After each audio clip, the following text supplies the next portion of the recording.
അപ്പോൾ ഇപ്പോൾ അടുത്ത് ചൈനയിൽ വിസിറ്റ് ചെയ്തിരുന്നല്ലോ.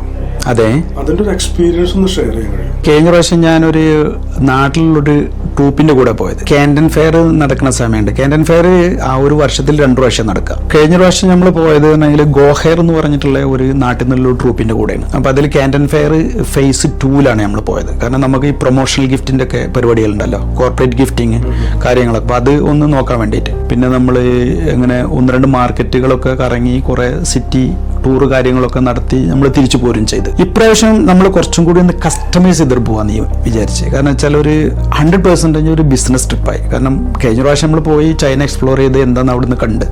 ഇപ്രാവശ്യം പിന്നെ അത് പോകുമ്പോൾ നമുക്ക് ഒന്നും കൂടി വെർത്താവണം, നമ്മൾ ബിസിനസ്സിലേക്ക് അതിനെ കൊണ്ടുവരണം. നമുക്ക് 2-3 സെഗ്മെന്റ് ഉണ്ട്. കോർപ്പറേറ്റ് ഗിഫ്റ്റ് ഉണ്ട് ഒരു segment, green bags UAE golden point. പിന്നെ ഗോൾഡൻ ഡെക്കോർ ഹോം ഫർണിച്ചറിന്റെ വേറൊരു ഡിവിഷൻ ഉണ്ട്. കസ്റ്റം മെയ്ഡ് ആയിട്ടുള്ള ഈ ഹോം ഫർണിച്ചർ ഫർണിഷിങ്സ് ഒക്കെ ചെയ്ത് കൊടുക്കണം.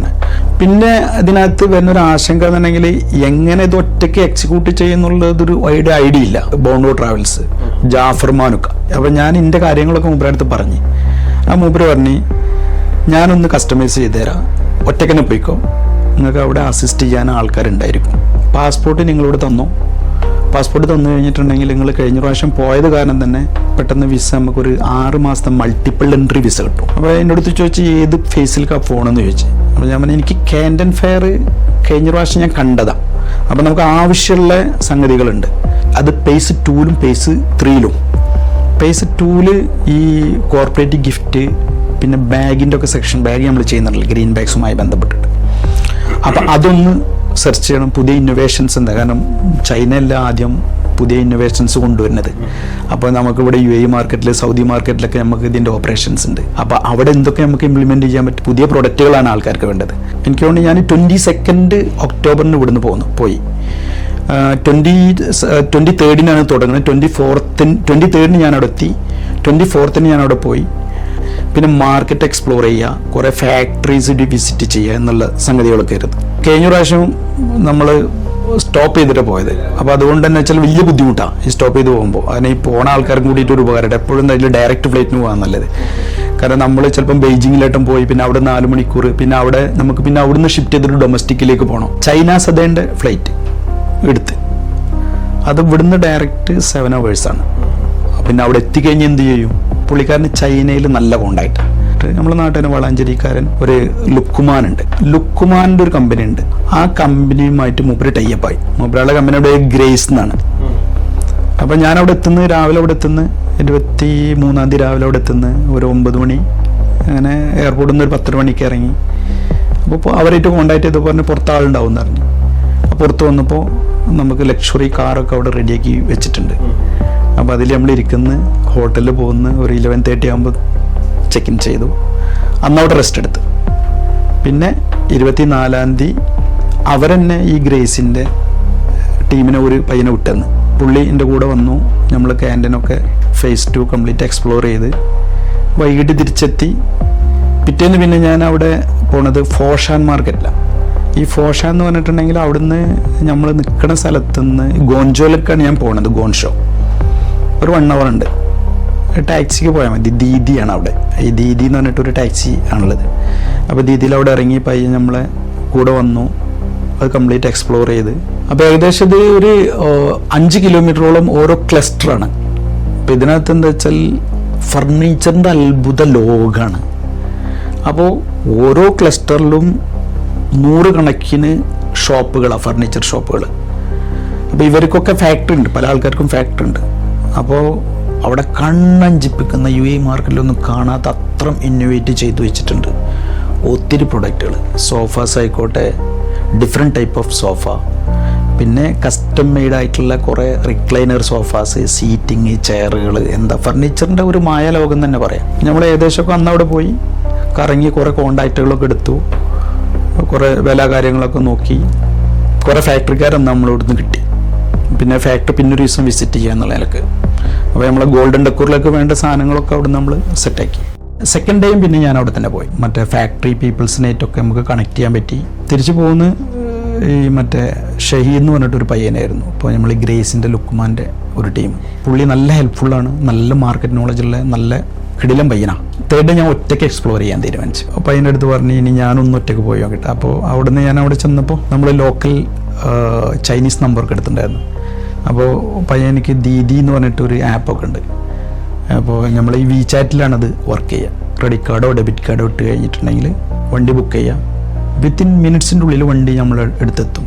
ഫോഷാണിൽ പോയിട്ട് നമ്മൾ അവിടെ എത്തിയിട്ട് പിന്നെ ഫാക്ടറിക്കാരായിട്ട് നമ്മൾ കോൺടാക്ട് ചെയ്തു. ഫാക്ടറിക്കാർ നമ്മളാ നിന്ന ലൊക്കേഷനിലേക്ക് അവർ ക്യാബ് അയച്ചു തന്നു. എന്നിട്ട് അന്നവിടെ 2-3 ഫാക്ടറികളൊക്കെ വിസിറ്റ് ചെയ്തു. ഫാക്ടറിയൊക്കെ ഭയങ്കര രസമാണ്. കാരണം ചില ഫാക്ടറിയിലൊക്കെ 600-700 ആളുകളാണ് വർക്ക് ചെയ്യണത്. പിന്നെ പ്രൈസ് വൈസൊക്കെ പറഞ്ഞാൽ ശരിക്കും നമുക്ക് കോമ്പീറ്റ് ചെയ്യാൻ പറ്റിയിട്ടുള്ള പ്രൈസുകളാണ്. പിന്നെ നമ്മൾ നേരത്തെ പറഞ്ഞ പോലെ തന്നെ ഇവിടെ കാണാത്ത അത്രയും പ്രൊഡക്റ്റുകൾ, അങ്ങനെ അതൊക്കെ ഗോൾഡൻ ഡെക്കോറിന് വേണ്ടിയിട്ട് ഈ ഫോഷൻ മാർക്കറ്റ് മാത്രം ഞാൻ എയിം ചെയ്തത്. അങ്ങനെ 2 ഫാക്ടറി 3 ഫാക്ടറി ഒക്കെ ഉണ്ട്. അപ്പോൾ ഏകദേശം ഒരു വൈകിട്ട് ഒരു 7 മണിക്ക് 6 മണിക്ക് അവർ നിർത്തും വർക്കൊക്കെ. 9 മണി മുതലുണ്ട് അത് 6 മണി വരെ വർക്കിംഗ് ടൈം. പിന്നെ കറക്റ്റ് 1 മണി മുതൽ 1:30-2 മണി വരെ അവർ വേറൊന്നിനും കിട്ടൂല. അവർ ഫുഡ് കഴിക്കുന്ന ടൈമാണ് ഒക്കെ ഓൺ ടൈം. 6 മണി കഴിഞ്ഞാൽ എല്ലാവരും പോകുന്നു. പിന്നെ അവരുടെ ഫാമിലി ടൈമാണ്. അപ്പോൾ ആ സമയത്ത് അവർ ബിസിനസ്സോ മറ്റു കാര്യങ്ങളൊന്നും കൂടുതൽ ആൾക്കാരെടുത്തില്ല. അതൊക്കെ നമ്മൾ കണ്ട് കുറേ കാര്യങ്ങളായിട്ട് നമ്മൾ ഓരോ സ്ഥലത്ത് പോയിട്ട് എക്സ്പ്ലോർ ചെയ്യുമ്പോഴല്ലേ നമുക്ക് കാര്യങ്ങൾ മനസ്സിലാക്കാൻ പറ്റുള്ളൂ. 3 ദിവസം ഞാൻ ഫോഷാണിൽ കംപ്ലീറ്റ് സ്പെൻഡ് ചെയ്ത്. നമുക്ക് അടുത്ത സ്റ്റെപ്പ് എന്ന് പറഞ്ഞെങ്കിൽ എനിക്ക് പോകേണ്ടത് ഇവു മാർക്കറ്റ് ഉണ്ട്. അതായത് ഒന്നുകിൽ നമുക്ക് ബൈ എയർ പോവാം, ഒരു ചെറിയ ഡൊമസ്റ്റിക് എയർപോർട്ടാണ്. എന്നും അവിടുന്ന് ഫ്ലൈറ്റ് ഇല്ല. ഏകദേശം ഒരു 2.5 hours ഫ്ലൈ ഉണ്ട്. പിന്നെ ഹോങ് ഷോ എന്ന് പറഞ്ഞിട്ടുള്ള ഒരു സ്ഥലത്താണ്. ഞാൻ എന്ത് കരുതി വെച്ചാൽ എന്നാൽ പിന്നെ ഹോങ് ഷോയിൽ നമുക്ക് ഫ്ലൈറ്റ് എടുത്ത് പോവാം. അതല്ലെങ്കിൽ പിന്നെ എന്താ വെച്ചാൽ 8 മണിക്കൂർ നമുക്ക് ബുള്ളറ്റ് ട്രെയിനിൽ ഇരുന്നിട്ട് അങ്ങനെയും പോവാം. പിന്നെ അത് കുറച്ച് റിസ്ക്കാണ്. പിന്നെ ഞാൻ ഫ്ലൈറ്റ് എടുക്കാൻ തീരുമാനിച്ചു. 1,200 RMB എന്ന് പറഞ്ഞാൽ നമ്മൾ സം അറൗണ്ട് 500-550 dirhams അത്രേ ഉള്ളൂ. പിന്നെ ഗ്രേസിൻ്റെ ആൾക്കാർ തന്നെ ടാക്സി കാര്യങ്ങളൊക്കെ അറേഞ്ച് ചെയ്തെന്ന്. അപ്പോൾ അവരുടെ ഈ ഗ്രേസിൻ്റെ അവിടെ ഈ ട്രാവൽ കോർഡിനേറ്ററൊക്കെ ആയിട്ടുള്ള ഒരു ചൈനീസ് പെൺകുട്ടിയുണ്ട്. അവൾ നന്നായിട്ട് ഇംഗ്ലീഷ് സംസാരിക്കും. ആയിഷ എന്നാണല്ലോ പേര്. അവിടെ ഇരുന്ന് ആൾ ദ വേ നമ്മളെ ഹെൽപ്പ് ചെയ്തിരുന്നത്. അങ്ങനെ ഞാൻ എയർപോർട്ടിൽ എത്തി, വണ്ടി അവർ വിട്ടുന്ന ഹോട്ടലിട്ട് അങ്ങനെ ഞാൻ അവിടെ പോയി ഇവു മാർക്കറ്റിൽ പോയി. അപ്പോൾ ഇവു മാർക്കറ്റിൽ ഞാൻ അവിടെ ഹോട്ടൽ ബുക്ക് ചെയ്തിട്ടുണ്ടായിരുന്നു. അവർ ചെക്ക് ഇൻ ചെയ്ത് ലുക്കുമാൻ്റെ ഒരു ബ്രദറുണ്ട് സാലി എന്ന് പറഞ്ഞിട്ടൊരു പയ്യൻ. അപ്പോൾ അവൻ പറഞ്ഞ് നമുക്ക് രാവിലെ ഞാൻ വരാമെന്ന് പറഞ്ഞ് എന്നെ പിക്ക് ചെയ്ത് സ്കൂട്ടറിലാണ് പോണത്, ഇലക്ട്രിക് സ്കൂട്ടർ. കാരണം സിറ്റി അത്ര കൺജസ്റ്റഡ്. പിന്നെ ഒരു ഡിസ്ട്രിക്റ്റിൽ നിന്ന് വേറൊരു ഡിസ്ട്രിക്റ്റിലേക്ക് പോകണമെന്നുണ്ടെങ്കിൽ ഒരുപാട് നടക്കാനുണ്ട്. എത്ര കിലോമീറ്റർ എന്ന് വെച്ചിട്ടുണ്ടെങ്കിൽ നമ്മളിപ്പോൾ ഏകദേശം ഈ ഒരു ഗിസൈസിൻ്റെ വലിപ്പം ഉണ്ടായിരിക്കും. 6 ഡിസ്ട്രിക്റ്റാണ്. നമുക്ക് അവിടെ ഒന്നും പോകാൻ പറ്റിയിട്ടില്ല കേട്ടോ. യുവു മാർക്കറ്റിൽ പോകാൻ മെയിൻ കാരണം 1 പീസ് 2 പീസ് ഒക്കെ നമുക്ക് വാങ്ങിക്കാം. അതായത് നമ്മുടെ ഗിഫ്റ്റ് ഐറ്റംസ് മെയിൻലി ഓരോ മെറ്റീരിയലിനും പാർട്സിനും ബാഗിൻ്റെ പാർട്സ് കാര്യങ്ങൾക്കൊക്കെ അവിടെ സോഴ്സ് ഉണ്ട്. നമ്മളൊരു 100-150 ഷോപ്പുകൾ കണ്ടിട്ടുണ്ടായിരിക്കും. രാവിലെ പോയിട്ട് വൈകിട്ട് 5 മണി അത് ക്ലോസ് ആവുന്നവരെ അവിടെ തന്നെ അതിനുള്ളിൽ തന്നെ ഇരുന്ന് തിരിച്ച് ഇവൻ സ്കൂട്ടറിൽ വിട്ടെന്ന് പിറ്റേ ദിവസവും യുവു മാർക്കറ്റ് എക്സ്പ്ലോർ ചെയ്ത്. അപ്പോൾ കുറേ നോളജുകൾ നമുക്ക് അതിൽ നിന്ന് പഠിക്കാനും മാനുഫാക്ചറിങ് അവരായിട്ട് കമ്മ്യൂണിക്കേറ്റ് ചെയ്ത് കുറേ കോണ്ടാക്റ്റുകളൊക്കെ എടുത്തു. അപ്പോൾ 2 ദിവസം നമ്മൾ യുവു മാർക്കറ്റിൽ സ്പെൻഡ് ചെയ്ത് 2 ദിവസം അങ്ങോട്ടും ഇങ്ങോട്ടും ട്രാവലിങ്. തിരിച്ച് ഞാൻ പിന്നെ ഗോൺഷോൾക്ക് തന്നെ ഫ്ലൈറ്റ് കയറി. നെക്സ്റ്റ് ഡേ ഫേസ് 3 സ്റ്റാർട്ട് ചെയ്യാം. നവംബർ 2 ഫസ്റ്റ് ഡേ ആണ് ഇത് സ്റ്റാർട്ട് ചെയ്യുന്നത്. അപ്പോൾ നവംബർ 4 എനിക്ക് തിരിച്ചു വരും വേണം. അപ്പോൾ അവിടെ ഒരു ABCD എന്ന് പറഞ്ഞിട്ട് 4 സെക്ഷനാണ്. അപ്പോൾ ഓരോ സെക്ഷനിലും താഴെ മേലായിട്ട് ഏകദേശം ക്യാൻഡലിൽ 3 ഫേസിലായിട്ട് സം അറൗണ്ട് 75,000 to 80,000 എക്സിബിറ്റേഴ്സ് ഉണ്ട്. അപ്പോൾ നമ്മളവിടെ D സെക്ഷനിൽ ഈ ഹോം ടെക്സ്റ്റൈൽസിലാണ് പോയത്. നമ്മൾ ഈ ഗോൾഡൻ ഡെക്കോറിൻ്റെ കുറച്ച് ഫാബ്രിക്കൊക്കെ സോഴ്സ് ചെയ്യാൻ നമ്മൾ കർട്ടൻസിൻ്റെ ഒക്കെ ഒരു 4-5 സപ്ലൈസിനെ കറക്റ്റായിട്ട് കിട്ടി. അപ്പോൾ ദുബായിലേക്ക് സപ്ലൈ ചെയ്യുന്ന പല ആൾക്കാരുണ്ട് അവിടെ. തിരിച്ച് പിന്നെ നമ്മൾ C സെക്ഷനിലായിട്ട് വന്ന് അവിടെ കുറച്ച് പ്രൊമോഷണൽ ഗിഫ്റ്റ് ഐറ്റംസ് ഉണ്ടായിരുന്നു. അതും പിന്നെ ബാഗിൻ്റെ സെഷനും നോക്കി. തിരിച്ച് ഞാൻ അവിടുന്ന് അന്ന് വരുമ്പോൾ ഞാൻ മെട്രോയിലാണ് വന്നത്. നമ്മൾ ദുബായ് മെട്രോ മാത്രമല്ലേ കണ്ടിട്ടുള്ളൂ. അപ്പോൾ അതും ഭയങ്കര രസമാണ്. ചൈനയിലത്തെ മെട്രോ കംപ്ലീറ്റ് അണ്ടർഗ്രൗണ്ടിലൂടെ പോണത്. മേലെ നോക്കി അങ്ങനത്തെ ഒരു സംഗതി കാണുകയും ചെയ്യില്ല. അപ്പോൾ തിരിച്ചെത്തി. പിന്നെ നമ്മൾ ഏകദേശം ആ ട്രിപ്പ് കംപ്ലീറ്റ് ആയി. റെഗുലറായിട്ട് നമ്മൾ കുറേ സപ്ലൈസ് പിന്നെ വീണ്ടും നമ്മളായിട്ട് കോൺടാക്ട് ചെയ്യുന്നുണ്ട്. ഞാൻ ഈ സോഷ്യൽ മീഡിയ വഴിക്ക് കുറേ ആൾക്കാരായിട്ട് ഇവിടുന്ന് കണക്ട് ആയിട്ടുണ്ടായിരുന്നു. അവർ പിന്നെ നമ്മളെ ഹോട്ടലിലായിട്ട് ക്യാബ് അയച്ചു തരാം, നിങ്ങൾ വരൂ വിസിറ്റ് ചെയ്യുന്നൊക്കെ പറഞ്ഞിട്ട് ഞാൻ പറഞ്ഞു ഇനി ടൈമില്ല എന്നും പറഞ്ഞ് പിറ്റേന്ന് 4-ാം തീയതി ഞാൻ അവിടുന്ന് 3-ാം തീയതി അവിടുന്ന് കയറി 4-ാം തീയതി തിരിച്ച് ദുബായിലെത്തും ചെയ്ത്. അവിടുത്തെ ഭക്ഷണ രീതികളും ഒക്കെ ബുദ്ധിമുട്ടും നമ്മൾ അതുപോലെ കമ്മ്യൂണിക്കേഷനും ബുദ്ധിമുട്ടൊക്കെ ഉണ്ടാവും. അവിടുത്തെ ആകെപ്പാട് ഒരു പ്രശ്നം എന്നുള്ളത് കമ്മ്യൂണിക്കേഷനാണ്. കാരണം വെരി റയറായിട്ടുള്ള ആൾക്കാർക്ക് മാത്രമേ ഇംഗ്ലീഷ് സംസാരിക്കാൻ പറ്റുള്ളൂ. അവർ മെയിൻലി ഇൻ ടു ദ ബിസിനസ്സിലുള്ള ആളുകൾ, ഓൺലൈൻ ബിസിനസ് മറ്റു കാര്യങ്ങളൊക്കെ ചെയ്യുന്ന ആൾക്കാർ, പിന്നെ കുറച്ച് പേരൊക്കെ പുറത്ത് പഠിച്ച ആൾക്കാരുണ്ട് കേട്ടോ. ഇനിയിപ്പോൾ ആ ഒരു പ്രശ്നമൊന്നുമില്ല. ഒരു ചൈനക്കാരൻ്റെ അടുത്ത് പോയിട്ട് നമ്മൾ മലയാളത്തിൽ സംസാരിച്ചിട്ടുണ്ടെങ്കിലും അവനക്കത് മനസ്സിലാവും. നമ്മൾ പറയണത് ചൈന ലാംഗ്വേജ് അല്ലെന്ന് നമുക്ക് മനസ്സിലാവും. അപ്പോൾ ഉടനെ എന്താ വെച്ചാൽ ട്രാൻസ്ലേറ്റർ ഓപ്പൺ ചെയ്തിട്ട് നമ്മളെ കയ്യിൽ തരും മൊബൈൽ. ഇംഗ്ലീഷിൽ പറഞ്ഞിട്ടുണ്ടെങ്കിൽ അവരത് ചൈനയിൽ അത് ട്രാൻസ്ലേറ്റ് ചെയ്ത് തരും. എന്നിട്ട് അവർ ചൈനയിൽ നമ്മളോട് റിപ്ലൈ തരും. അത് ഇംഗ്ലീഷിൽ നമ്മളെ കേൾപ്പിക്കും. ലാംഗ്വേജ് ബാരിയർ ഇല്ല. പിന്നെ എന്താ വെച്ചാൽ 100% നമുക്ക് ട്രസ്റ്റ് ചെയ്യാം. ആ സ്ട്രീറ്റിൽ എന്താ പറയുക, ഫ്രൂട്ട്സ് വെക്കണ ഈ വൃദ്ധരോട് വരെ ചോദിച്ചിട്ടുണ്ടെങ്കിലും അവർ കറക്റ്റായി നമുക്ക് നല്ല ഗൈഡൻസ് തരും. ഞാൻ താമസിക്കുന്ന സ്ഥലങ്ങൾ അങ്ങനത്തെ സ്ഥലങ്ങളാണോ എന്നറിയില്ല. ചൈനയിൽ ഒട്ടുമിക്ക എല്ലാ സ്ഥലത്തും എന്നുണ്ടെങ്കിൽ ബോർഡ് ഹലാൽ ഫുഡ് എന്ന് എഴുതി വെച്ചിട്ടുണ്ട്. പിന്നെ മക്ഡി, KFC, 1 കിലോമീറ്ററിൽ ഒരു മക്ഡി, ഒരു KFC ഉണ്ട് ഞാൻ സ്പോട്ട് ചെയ്തത്. അപ്പോൾ അവിടെയുള്ള പിള്ളേരൊക്കെ നന്നായിട്ട് ഇംഗ്ലീഷ് സംസാരിക്കുന്നുണ്ട്. അപ്പോൾ അതുകൊണ്ട് ഫുഡിൻ്റെ കാര്യത്തിനോ ലാംഗ്വേജോ എനിക്കൊരു ബാരിയറായിട്ട് തോന്നിയിട്ടില്ല കേട്ടോ. അപ്പോൾ അവിടുത്തെ ജനങ്ങൾക്ക് എങ്ങനെയുണ്ട് അവരുടെ പെരുമാറ്റ രീതി, കാര്യങ്ങൾ, അവരുടെ കൾച്ചർ ഒക്കെ? ഞാൻ കണ്ട ജനങ്ങൾ തന്നെ, ഞാൻ കഴിഞ്ഞ പ്രാവശ്യം പോയിട്ട് കുറേ ആൾക്കാരെ കണ്ട്, ഇപ്രാവശ്യം പോയിട്ട് അതിലേറെ ആൾക്കാരെ കണ്ട്. ഇപ്രാവശ്യം നമ്മൾ സ്ട്രീറ്റിലായിരുന്നേ. കാരണം ഒരു ദിവസമൊക്കെ 20-22 കിലോമീറ്റർ ഒക്കെ നടക്കൂടോ. ആൾക്കാർ സൂപ്പറാണ്, ഭയങ്കര ട്രസ്റ്റാണ്. പൊതുവെ ചൈനയിലത്തെ ഏറ്റവും വലിയൊരു പ്രശ്നം എന്ന് വെച്ചാൽ ഈ ആൾമോസ്റ്റ് എല്ലാ ചൈനക്കാരും ഭയങ്കരമായിട്ട് സ്മോക്ക് ചെയ്യുന്ന ആൾക്കാരാണ്. ഇത് വെറുതെ ഇട്ടിട്ട് ഇങ്ങനെ കുറ്റി പുറത്ത് കിട്ടെങ്കിലും കൂടിയിട്ട് നമ്മൾ ഒരു സ്ഥലത്തു നിന്ന് ഒരു സിഗരറ്റ് കുറ്റി ഒരാൾ വലിച്ചിട്ട് 2 മിനിറ്റ് പിന്നെ അത് കാണൂല, അപ്പത്തിന് ക്ലീൻ ആക്കിയിട്ടുണ്ടായിരുന്നു. നല്ല ക്ലീൻ ഡീസൻറ്റ് സിറ്റിയാണ്. പിന്നെ പൊതുവെ അവിടെ അധികം രാഷ്ട്രീയവും മറ്റു കാര്യങ്ങളൊന്നും പറയാൻ പാടില്ല എന്ന് പറയുന്നുണ്ട്. ഭയങ്കര പ്രശ്നമാണ്. പിന്നെ അതേമാതിരി റിലീജിയസ് കാര്യങ്ങൾ സംസാരിക്കുക, പൊളിറ്റിക്സ്, അങ്ങനത്തെ കാര്യങ്ങളിലൊക്കെ ഭയങ്കര ഒന്ന് കെയർ ചെയ്യണം അത്രേ. പിന്നെ ദേ ആർ ഓക്കെ. ഇപ്പം ഞാൻ നേരത്തെ പറഞ്ഞാൽ തന്നെ 6 മണി വരെ വർക്കിങ്ങും, അത് കഴിഞ്ഞിട്ടുണ്ടെങ്കിൽ പിന്നെ കുറച്ച് നല്ല ഫാമിലി ഓറിയൻറ്റഡ് ആയിട്ടാണ് എനിക്ക് കണ്ടിട്ടുള്ളത് പലപ്പോഴും. കാരണം ഫാമിലീസൊക്കെ കുട്ടികളായിട്ട് പുറത്തേക്ക് ഇറങ്ങുന്നത്, അവർക്ക് ഭക്ഷണം കൊടുക്കണം, മറ്റു കാര്യങ്ങളൊക്കെ അവർ നല്ലൊരു ശതമാനം ടൈം ഫാമിലിക്കായിട്ട് മാറ്റി വെക്കേണ്ടി തോന്നുന്നുണ്ട്. അവിടെ എത്തിക്കഴിഞ്ഞിട്ടുണ്ടെങ്കിൽ സാധാരണ കമ്മ്യൂണിക്കേഷനൊക്കെ എങ്ങനെയാണ്?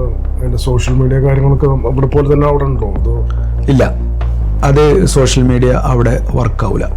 എയർപോർട്ടിൽ നിന്ന് തന്നെ ചൈന സിമ്മ് തരും. പിന്നെ നിങ്ങൾ VPN പർച്ചേസ് ചെയ്യണം. പിന്നെ ചില ഫ്രീ VPN ഒക്കെ ഉണ്ട് കേട്ടോ, ഇവിടുന്ന് കിട്ടും. അപ്പോൾ എന്നിട്ട് അതിലൂടെ നമ്മൾ കമ്മ്യൂണിക്കേഷൻ ചെയ്യാൻ പറ്റും. VPN ഇട്ട് കഴിഞ്ഞിട്ടുണ്ടെങ്കിൽ നമുക്കിപ്പോൾ ഈ അമേരിക്കൻ ആപ്പുകളൊക്കെ ഈ പറഞ്ഞ മാതിരി തന്നെ മെറ്റയുടെ ഫേസ്ബുക്ക്, ഇൻസ്റ്റാഗ്രാം, ടിക്ടോക്ക്, പിന്നെ വാട്സപ്പ് ഇതൊക്കെ വർക്ക് ചെയ്യും. അപ്പോൾ അവർ കൂടുതൽ പ്രിഫർ ചെയ്യുന്നത് WeChat-ആണ്. അതിനകത്ത് കൂടെ പേയ്മെൻറ്റ് സിസ്റ്റവും ഫുഡ്, ടാക്സി, ഒട്ടുമിക്ക എല്ലാ സംഗതികളും നടക്കും. ഒന്നുകിൽ നമുക്ക് ഈ ഒരു ഓപ്ഷൻ എടുക്കാം. താമസിക്കുന്ന ഹോട്ടലിൻ്റെ അടുത്തും സിം നോക്കുന്നുണ്ട്. അതർവൈസ് 250 dirhams നിങ്ങൾക്ക് സ്പെൻഡ് ചെയ്യുകയാണെന്നുണ്ടെങ്കിൽ 250 dirhamsന് 7 days റോമിങ് ഉണ്ട്. അപ്പോൾ അതിനകത്ത് നമുക്ക് ഔട്ട് ഗോയിങ് 3000 minutes വിളിക്കാം. 500 minutes നമുക്ക് ഇൻകമിങ് കോള് കിട്ടും. 25 GB ഡാറ്റ. 1 വീക്കാണ് അതിൻ്റെ ടൈം. അപ്പം ഞാൻ അത് ഉപയോഗിച്ചിട്ടുണ്ട്. പിന്നെ ടാക്സി മറ്റു കാര്യങ്ങൾക്കൊക്കെ ആയിട്ട് ചൈനയുടെ സിമ്മും ഉപയോഗിച്ചിട്ടുണ്ട്. ഇപ്പോൾ ചൈന ട്രിപ്പ് പോകണമെന്നുണ്ടെങ്കിൽ ടോട്ടൽ ബഡ്ജറ്റ് നമ്മൾ എത്ര കാണണം? ഞാൻ കഴിഞ്ഞ പ്രാവശ്യം നാട്ടിൽ നിന്ന് പോയതേ ഇൻക്ലൂഡിങ് ടിക്കറ്റ് എനിക്ക് 1,60,000 രൂപയോളം വന്നിട്ടുണ്ട്. ദുബായിൽ നിന്നാണ് പോയത്. സ്റ്റോപ്പ് ഓവർ കണക്ഷൻ ഫ്ലൈറ്റിനാണ് പോയത്. 4 സ്റ്റാർ ഹോട്ടല്, 2 പേർക്ക് അക്കോമഡേഷൻ റൂമിൽ, ഫുഡ്, ഡിന്നറും ഉണ്ടായിരുന്നു, ബ്രേക്ക്ഫാസ്റ്റും ഉണ്ടായിരുന്നു. പിന്നെ സിറ്റി ടൂർ, ബസ് കാര്യങ്ങളൊക്കെ പാടെ കൂടിയിട്ട്. ഇപ്രാവശ്യത്തെ പോക്കിന് കസ്റ്റം ചെയ്ത് പോലെ ചെയ്തിട്ടുള്ളൂ. അതിപ്പോ എത്ര ടോട്ടൽ ബഡ്ജറ്റ് എത്ര വന്നിട്ടുണ്ട്? ഞാൻ എന്താ വെച്ചാൽ ഇപ്രാവശ്യം പോകുമ്പോഴേ എനിക്കറിയാം ലാസ്റ്റ് മൊമെന്റിലേക്ക് ഇത് വെച്ചിട്ടുണ്ടെങ്കിൽ ടിക്കറ്റ് ഭയങ്കര ഹൈ ആവുന്നു. അപ്പം ഞാനൊരു ഏകദേശം ഒരു 1.5 മാസം മുമ്പ് തന്നെ ടിക്കറ്റ് എടുത്ത്. അപ്പോൾ അപ്പ് ആൻഡ് ഡൗൺ നമുക്ക് ഈ ചൈന സദേണ് വന്നിട്ടുള്ള ഒരു 1,800 dirhams ആണ് വന്നത്. ഹോട്ടലുകൾ ഡിപ്പെൻഡാണ്. മുന്നേ പ്ലാൻ ചെയ്തിട്ട് പോവുകയാണെങ്കിൽ കുറച്ചും കൂടി ഇപ്പോൾ ടിക്കറ്റിൻ്റെ ഇതാക്കാൻ പറ്റും. നല്ലൊരു ഹോട്ടലൊക്കെ ആണെന്നുണ്ടെങ്കിൽ ഒരു 200 dirhams, 400 RMB, it's okay per night. അതിലും കുറഞ്ഞതുണ്ട്. എനിക്ക് എല്ലാം കൂടിയിട്ട് വന്നിട്ടുള്ള ഒരു 8,000 dirhams. പിന്നെ പ്ലസ് ഒരു ഫുഡിൻ്റെ ഒരു 1,000 RMB എന്ന് പറഞ്ഞാൽ ഈക്വൽ ടു ഒരു 8,500 dirhams ആണ് എനിക്ക് വന്നിട്ടുള്ള ചിലവ്. അപ്പൊ ഇപ്പൊ ഈ ചൈനയിൽ പോയിട്ടുള്ള എക്സ്പീരിയൻസ് സപ്ലയേഴ്സിനെ വെൻഡേഴ്സിനെ കണ്ടുപിടിക്കുകയൊക്കെ ചെയ്തല്ലോ. അത് നമ്മുടെ സ്ഥാപനത്തിന് ഗോൾഡൻ ഗ്രൂപ്പ് ഓഫ് കമ്പനീസിന് എങ്ങനെ ആ എക്സ്പീരിയൻസ് കൊടുക്കാൻ കഴിയും, എന്തൊക്കെ മാറ്റങ്ങളാണ് വരുത്താൻ ഉദ്ദേശിക്കുന്നതെന്ന് ചെറുതായിട്ട് പറയാം. ഒന്ന്, നമ്മൾ കസ്റ്റമേഴ്സിന് കൊടുക്കണ പ്രൊഡക്റ്റുകൾ, സർവീസ് നമ്മളായിട്ട് കൊടുക്കണം. നമ്മൾ കൊടുക്കുന്ന പ്രൊഡക്റ്റുകളാണ് നമ്മൾ ചില കോർപ്പറേറ്റ് ഗിഫ്റ്റിങ്ങിലാണ് ഏറ്റവും കൂടുതൽ നമ്മൾ ഫോക്കസ്ഡ് ആവുന്നത്. അപ്പോൾ അത് ഏറ്റവും ഇന്നോവേറ്റീവ് ആയിട്ടുള്ള ഏറ്റവും നല്ല ക്വാളിറ്റിയിൽ അഫോർഡബിൾ ആവുന്ന പ്രൈസ്, ഇതാണിപ്പോൾ നമ്മൾ പ്ലാനാക്കി വെച്ചിട്ടുള്ളത്. ഗ്രീൻ ബാഗ്സ് UAE ഇവിടുത്തെ മിഡിൽ ഈസ്റ്റിലെ ഫസ്റ്റിലെ കമ്പനിയാണ്. എക്കോ ഫ്രണ്ട്ലി ആയിട്ടുള്ള ഒരു കൺസെപ്റ്റോടെ ആദ്യം കൊണ്ടുവന്നു പ്ലാസ്റ്റിക്കിനെ എങ്ങനെ നമുക്ക് റീപ്ലേസ് ചെയ്യാം, റീയൂസബിൾ ആക്കാം. അപ്പോൾ അത് അങ്ങനെയാണ് നമ്മൾ ഈ ജൂട്ട്, ജൂക്കോ, cotton, canvas, non woven, woven എന്നൊക്കെ പറഞ്ഞിട്ട് നമ്മൾ കുറേ പ്രോഡക്റ്റുകൾ ഇറക്കി. നമ്മളിപ്പോൾ RPT എന്ന് പറഞ്ഞാൽ ആർപെറ്റ് ബാഗ്, അതായത് പ്ലാസ്റ്റിക് ബോട്ടിൽ നിന്ന് റീസൈക്കിൾ ചെയ്യുന്ന ഒരു ബാഗുകൾ ഉണ്ട്.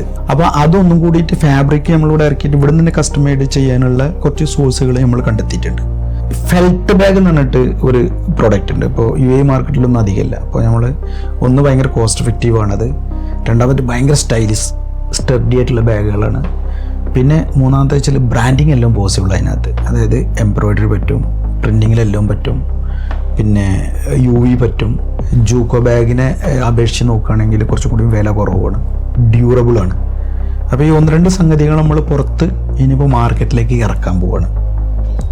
പിന്നെ ഗോൾഡൻ ഡെക്കോറിനെ പറ്റിയിട്ട് നമ്മൾ പറയുകയാണെന്നുണ്ടെങ്കിൽ ഇവിടെ UAE മാർക്കറ്റിൽ ഇല്ലാത്ത പുതിയ മോഡലുകൾ ഇറക്കുക, അതും കൺവീനിയൻ്റ് ആയിട്ടുള്ള പ്രൈസ്. അപ്പോൾ ഈ രണ്ട് സംഗതികളും ഇനി നടക്കാൻ വേണ്ടി പോണ കാര്യങ്ങളാണ്. അത് ആ ഒരു സമയത്ത് നമ്മളെ ഈ സോഷ്യൽ മീഡിയ പേജിലൂടെ നമ്മളത് അപ്ഡേറ്റ് ചെയ്യും. അപ്പോൾ ഇപ്പൊ പങ്കുവച്ചിട്ടുള്ള എല്ലാതും വളരെ യൂസ്ഫുൾ ആയിരുന്നു. പുതുതായ ആൾക്കാർക്കും ഇവിടെയുള്ള ആൾക്കാർക്കും എല്ലാം ഒരു കോപ്പി ചെയ്യാൻ പറ്റാവുന്ന കുറെ അഡ്വൈസസ് ആണ് കിട്ടിയിട്ടുള്ളത്. ഓക്കെ. ഈ തിരക്കിനിടയിലും ചില ചോദ്യങ്ങൾക്ക് ഉത്തരം പറയാൻ കാണിച്ച ആ വലിയ മനസ്സിനും നന്ദി. Thank you so much. എന്തായാലും എല്ലാവർക്കും ഉപകാരമാവട്ടെ.